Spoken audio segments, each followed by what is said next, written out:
how you can make a difference. You, like me, and millions of others, think and believe we have a moral duty to correct what we see as injustice all around us.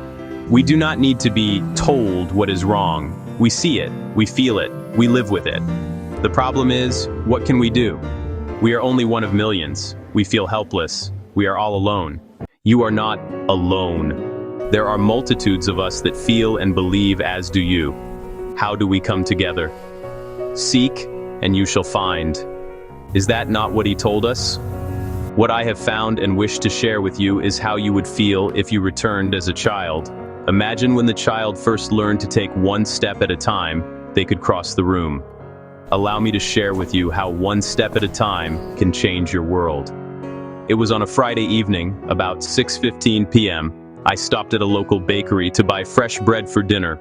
The line to check out was long. All were in a hurry, many complaining. I was preoccupied and singing to myself, perhaps a little too loudly. Why are you so calm and the rest of us nervous and fidgety? I smiled and said, because I know where I am going and how to get there. Sure, well show me I don't. Be happy to do that. My name is Max. My wife and I have a small group over on Saturday afternoon, just family and friends to discuss that very subject. You are most welcome to join us. Bring a friend if you like.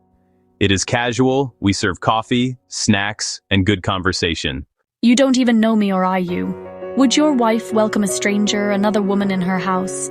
My dear, that is why we meet, to make friends and grow our family. Shall I tell Gloria, my wife, to expect you at around 4? Here is my card, with the address and phone number. We would love to have you. She came and brought her brother. Now they are part of our family. Your family is all who think and believe as you. I ask you to imagine your world.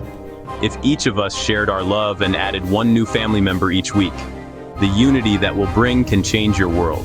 Put aside your fears and shyness. The response will be immense. Peace be with you.